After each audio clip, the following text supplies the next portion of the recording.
Fantastic. I mean, there's so much to take on, isn't there? So much to think about.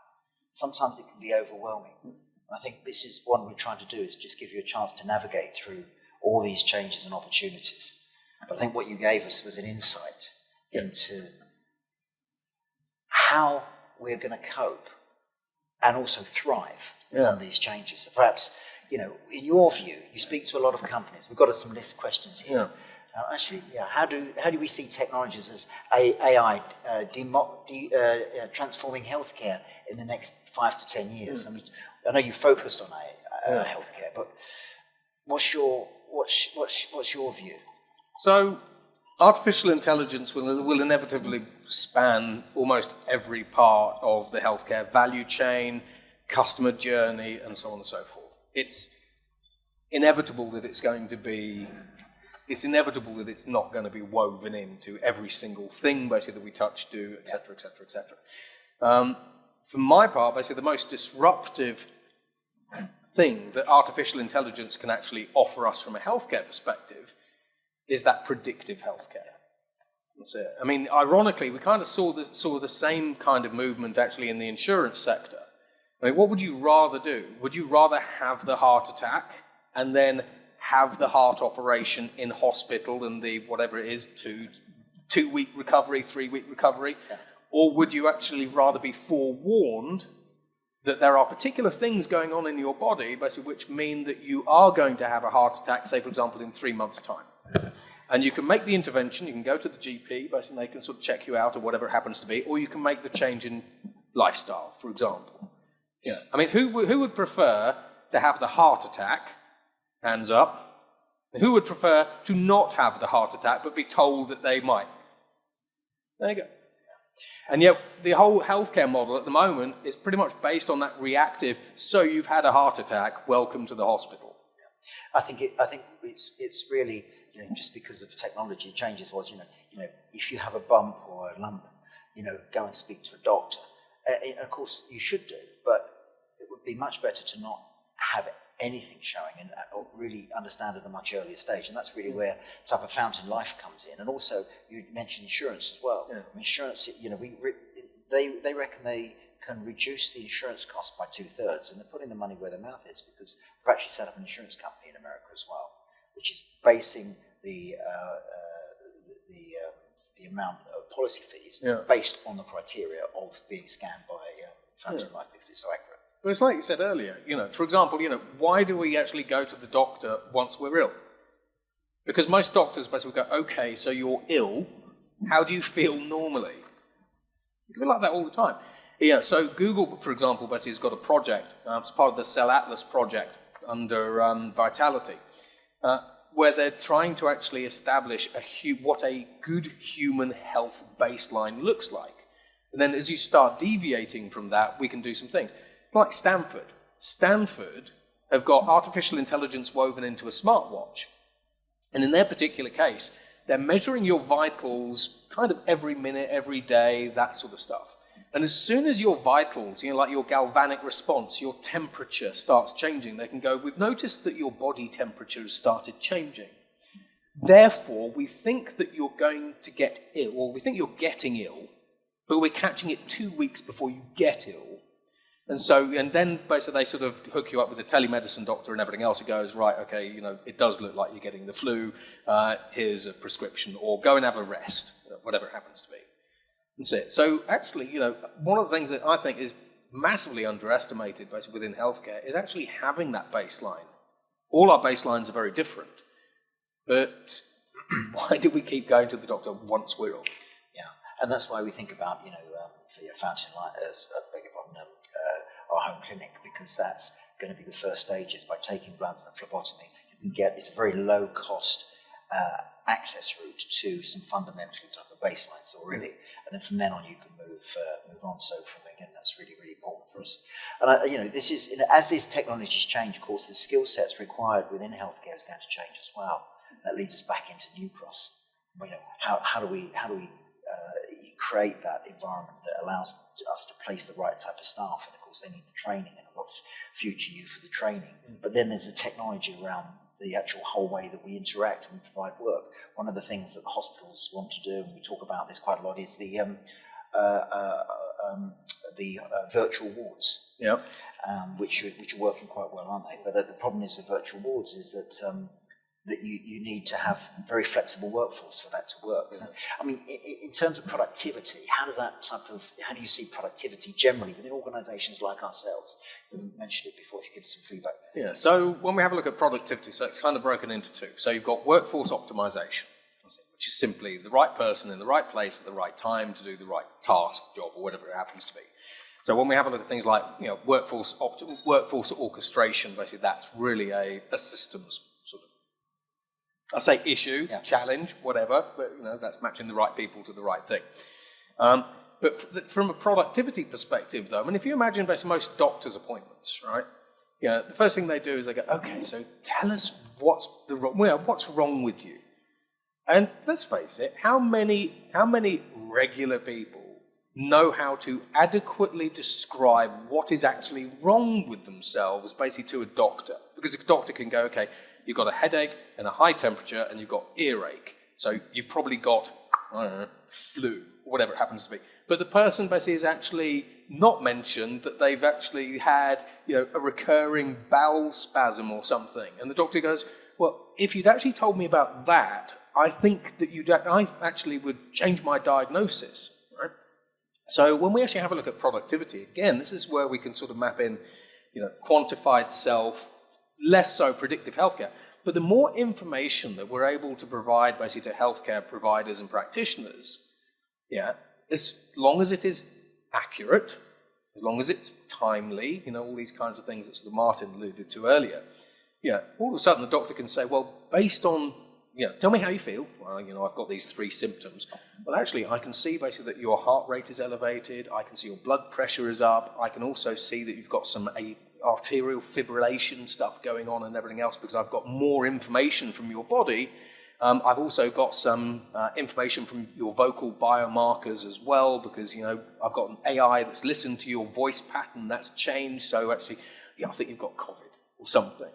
So the more information that we're able to provide really more to the doctors and the practitioners, the quicker they can actually diagnose what they think the problem is, the faster they can actually provide a treatment for that, which then boosts productivity. You're so right. And, a lot of times, the diagnosis is going to be based on the cognitive and verbal ability of the patient, and also the mindset. So, my granddad went to the doctor. He was not very well. The doctor says, how are you? He says, oh, not bad. Not bad. He was really ill. I can't grumble. But he forgot why he was there. So it's really, really important. If you had a third party, can I just have a look? It takes all the detail. Okay, we need to just have a look at this. But even language barriers. So for example, when we have a look at the NHS, I think sort of mentioning 180 kind of different countries represented in the NHS. I've been to doctors before, basically, that you can see them, they've got broken English. And you can sort of talk, say, fluent English. And they're sort of going, did you mean this? No, I meant that. No, did you mean this? No, I meant that. So even when we look at language barriers, but one of the beauties of data of having data is the doctor, irrespective of what language they actually speak, provided they've been adequately trained, can go, you don't need to tell me what's actually up with you. I've got all this stuff here. You can augment this information here. If you want to tell me something as well, then go ahead. I've got a lot of information here and I'm already coming up with a diagnosis. So it again brings it back to, the more data that we've actually got, the better informed basically we can all be, and then... Absolutely right. And I saw this type of language model, like a large language model working, which is real-time listening and converging in any language that you want to. So you could speak to someone in Chinese, they could be Chinese, you speak English, and it converts your voice to Chinese. But not only that, it creates your style of voice to Chinese. So you're not losing part of you. It's absolutely incredible. And that's being developed now live, and you can just have a feed in your ear and you're talking to someone from any country live. Yeah. And that's so there are lots of different things that we can actually bring in to improve patient outcomes, improve patient care, while also improving productivity. I mean, one of the big things, and I know there's people in the audience, and I think we see and read a lot of news, and you mentioned this before, what are the key things that we should do to make sure that we are still relevant in the workplace moving forward? All of us, including CEOs. Doesn't mean I can't be overtaken by AI as well. You know? So, quite a good idea for some people. Quite like that. Yeah. Well, Jack Marbus has already said that technology can automate the CEO. That's it. So, I mean, I can face a future basically where I'm automated as well. So, on the one hand, basically, the sort of advice that I would give is, how many of you as children, basically, when you were being brought up, your parents went, you are the most special person in the universe. You can be anything that you want to be, right? Every one of us was told that. Oh, can I be a nurse? Yes, you can be anything you want. Can I be president of the United States? You can be that, yeah. However, as we sort of go basically through life, basically, society and education typically shape us from you can be anything to you can be this one thing that you think that you wanted to be at the age of 14. And then once you have that one career, that is you stuck for the next 50 years. You come in as an accountant, you exit your career basically as a senior accountant or a partner. So when we actually have a look at automation, so firstly, realize basically that you're actually incredibly adaptable. Right? Secondly, realize basically that everything that you have actually achieved, everything that you are, basically you've actually learned it all. That's it. So from a futures perspective, I would always suggest, firstly, get a point of view. So what I kind of try to do is say, look, there are all these different sort of stars circling above us. They all represent different sort of parts of the future. Get a point of view, like we have here. So get a point of view. Figure out what it actually means for you. And then get a plan. I mean, how many of you actually have a 5-year plan? No. Right? And yet, how much do you think the world is going to change in the next 5 years? Given on how much it's already changed in the next past 5 months. Okay? So get a 5-year plan. Now, when we have a look at this, basically, when we talk about organizational strategies, we say organizations should get a point of view of the future. Their foresight teams should then craft the scenarios. And then kind of as the CEO, you go, I like this scenario because it fits with whatever we're up to. And then you develop a strategy around that scenario, and then that's your future operating model. Okay? So as a business, businesses will look at the future, figure out what future they like, and then go and transition to that future. How many of you do that as individuals?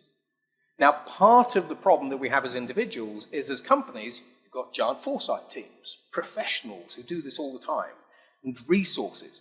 As individuals, basically, it's very difficult for us to actually see the future of our individual profession. And even if we could see the future of our individual profession, we don't then really know what that means for us. We don't know what we're going to transition to.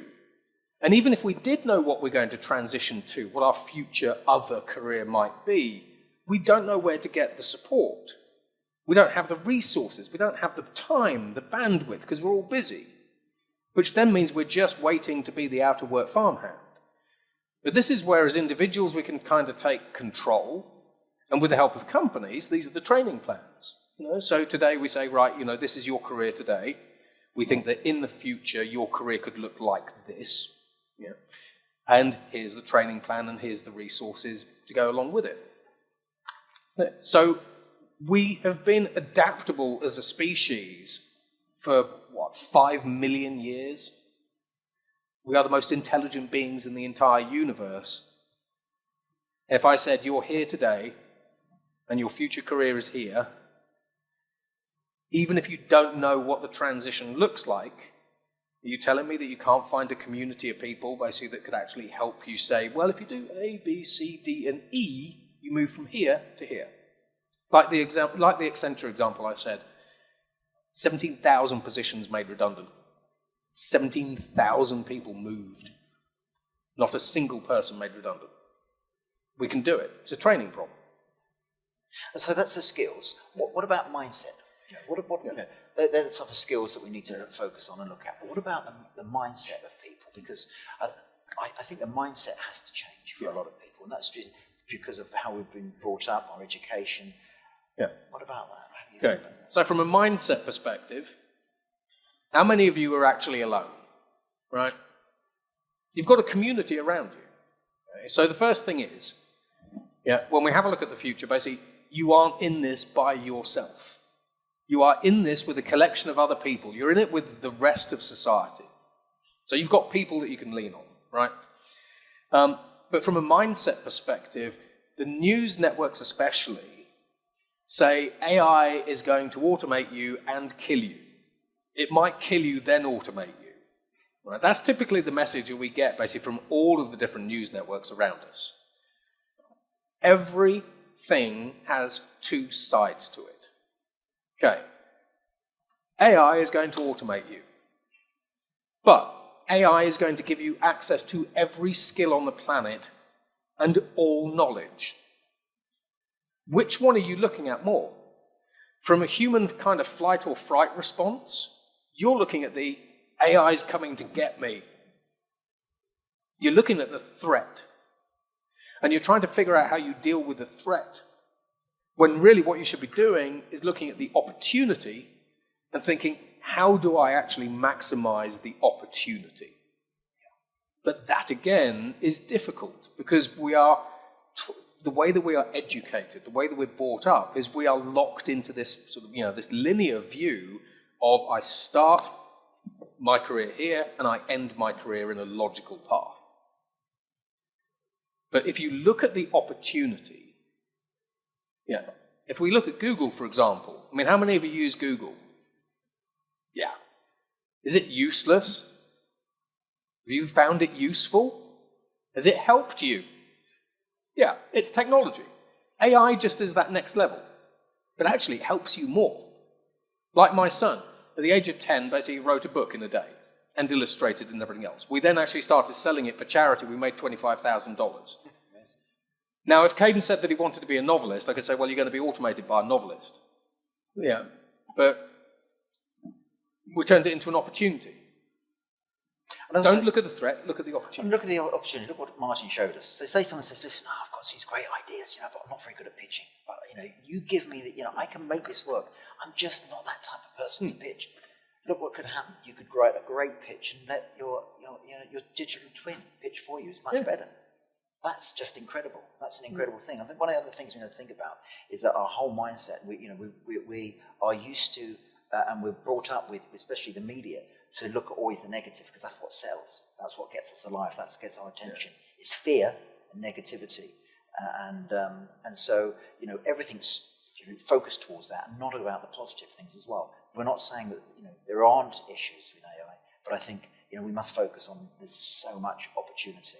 And I think, we just got to embrace that, really. Well, that's it. But you also have to be realistic. There are real threats, but similarly, there are real opportunities. And from a mindset perspective, it's then down to you how much time you spend looking at the threat and focusing on the threat compared to how much time you spend focusing on the opportunity. And if you're focusing on the opportunity, but you're not sure what questions to ask, what the answers are, that's where you can either reach out to the community and say, I've seen this opportunity, but I'm not sure how I actually maximize it, how I make use of it. Have you got an idea? Someone in your network, your friends, will go, well, why haven't you actually had a chat with Brian? Because Brian's actually done that. Yeah, and even if you don't actually have a community or a network, ask people online. You go to Reddit. Say, I've seen this as an opportunity. I'm here today. I'm seeing this as an opportunity. Has anyone got any ideas basically what I could do? Oh, I've got some. You ask. Yeah. And I think GPT-4, you've got to use it later. But I think the opportunity is there where you can just open up GPT-4. You don't know anything about it. Say, I don't really know what I'm doing. Tell me how I could get to know some of your capabilities. And to start to train you. And so, well, could you create a training program, as you said earlier? And all of a sudden, you're curating your own training. And one of the things we need to look at as an organisation is everyone has to be active learners. Really focus on what you need to learn and how you're going to develop as individuals. Because we can support you, but it has to be something that comes from within. Yeah.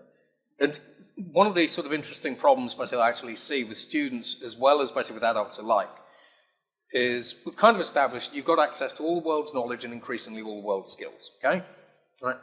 So how many of you there's a really basic level to sort of produce an example. How many of you are fantastic artists? No. How many of you would like to be a fantastic or a good artist? Hands up. Okay, right. So I'm a crap artist, okay? So I couldn't do that. All the images you've seen sort of ticking by, I used Midjourney. It's an artificial intelligence. It's text to image. So in this one, I wrote in text saying, a caveman in a cave looking at a smartphone. And it produced this. Now, when we have a look at the use of these different tools, on the one hand, you need to understand what they are, that they're available, how to use them, and everything else. But from a mindset perspective, I could sell that. I could put that on Shutterstock, along with all the other ones, basically, that you've actually sort of been seeing. And this is sort of where, on the one hand, you need to know what questions you're actually asking. So if I said to you all, go on to Midjourney and use text to create an image, I guarantee that after about 5 or 6 images, once you've done pictures of your cat in a funny position or whatever it happens to be, you will run out of ideas. Okay? Same with ChatGPT.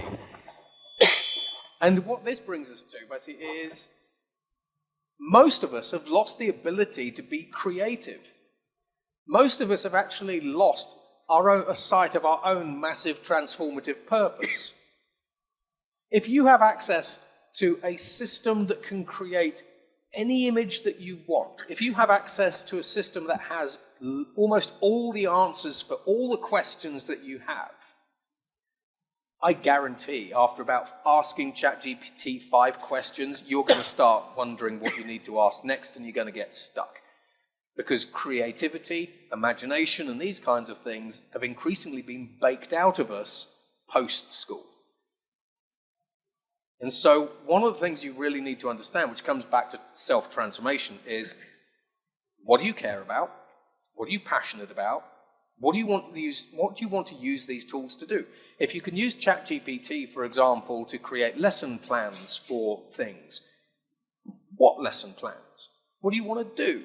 What's your purpose? What's your mission? Like an individual business. Yeah? And that's the thing. So I would actually encourage you to go and explore basically with these tools and everything else. And if you get stuck after asking these things 5 questions, you actually probably need to sit down by yourself, like that video I showed earlier, and think, what is it that you really want to do? You have access to all this stuff. What do you actually want to do with it? It's a bit like sometimes being in a supermarket, isn't it? You go and choose something, and you've just got all these choices. I just want tomato ketchup. That's all I just want. Yeah, that's it. You've got something. Choice overload. Yeah, choice overload. And I think that's it. And I think also the fact is that we haven't had the opportunity because we couldn't make any changes and learn in the way that there's, and still work. We probably switched that off. And we've got to switch that engine back on again now. And think about, okay, I'm going to surf this wave. I'm not going to be crushed by it. And that's the reason why we're here in these next couple of days. That's the reason why you're here. And thank you so much for the presentation today. Thank you very much. Super excited. And big round of applause. Thank you.